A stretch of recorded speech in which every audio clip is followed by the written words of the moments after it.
Alright guys, so we're still waiting on a couple of parts to come in for the car, so I'm not going to be taking the car to the dyno yet like I talked about doing in the next video. So instead, this video is going to be my top 5 100% recommended must-have mods for the 2018 GT.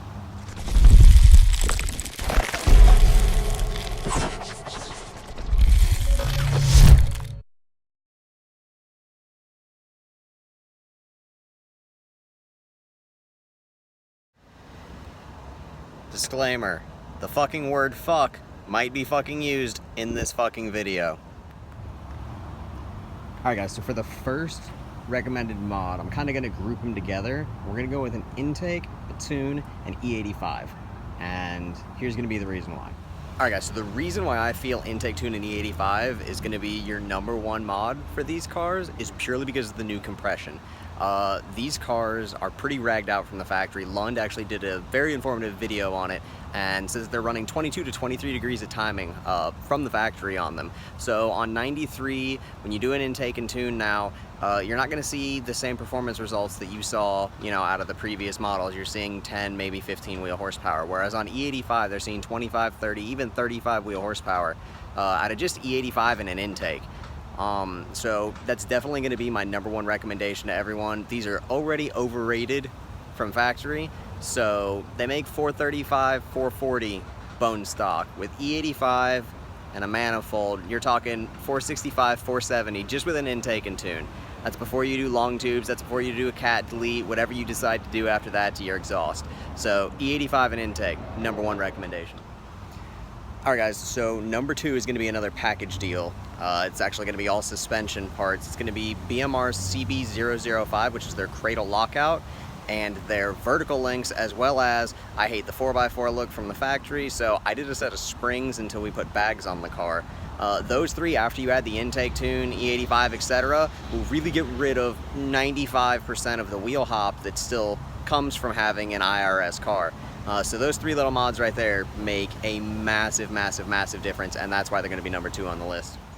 #3 is going to be something that's personal to me. On the magnetic metallic cars, I do not like how the reflectors look on the headlights. So I snagged a set of the reflector tint from Anchor Room. I did the light tint because I think dark and having it solid black is way too dark and it actually takes away from the look of the car.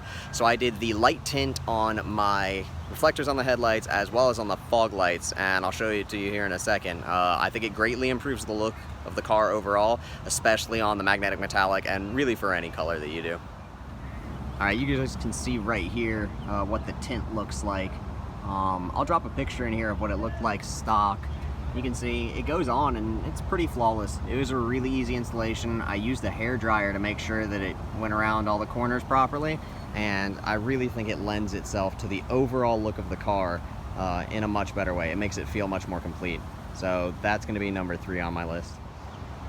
#4 on my list, I'm not going to be able to show you because it hasn't arrived yet. But just like every Mustang I've had before, and I believe anybody with an MT82 should do, is going to be an MGW shifter. And so we're going to put in MGW race spec with the standard handle. I don't think that I need the full 25% throw reduction, so I'm going to go with the 21%. And we're going to do the flat stick option, and overall it makes the transmission feel so much better. It's so much crisper, smoother, and although the MT82 4D is nicer than the MT82 in the previous generations, I still think that it needs that MGW touch. So I'm going to have a shifter from MGW on the way, and that's definitely going to go in the car. Alright guys, and then for #5, this is completely subjective, but I think that if you buy a new car, you need to take care of the new car. So we're going to go in the trunk and show you what #5 is.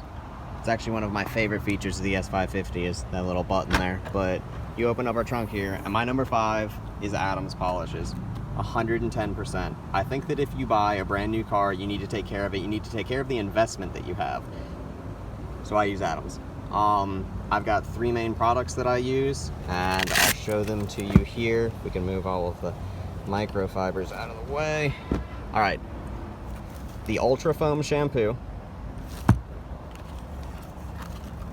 the H2O Garden Gloss, and the detail spray are 110% my must-have, must-own products for a new car. If you look at the paint on the car, it's got 6,000 miles on it right now, and it's still immaculate, and it will remain immaculate because of using the Adams. So that sounds like a plug in every way, shape, and form, and I promise you it's not. Adams products are my number 5 must-have mod for your 18.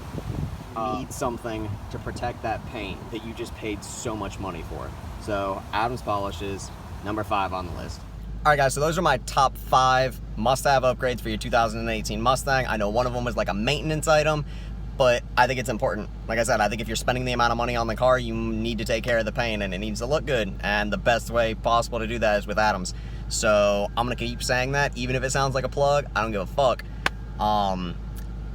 And that's it. Those are my top 5. So don't forget to like this video, subscribe to the channel, follow me on Instagram. All of that makes a huge difference. It keeps us as content creators going, because if we know you enjoy the content, then we want to put out more content. So like, subscribe, follow me, and I'll catch you guys next time.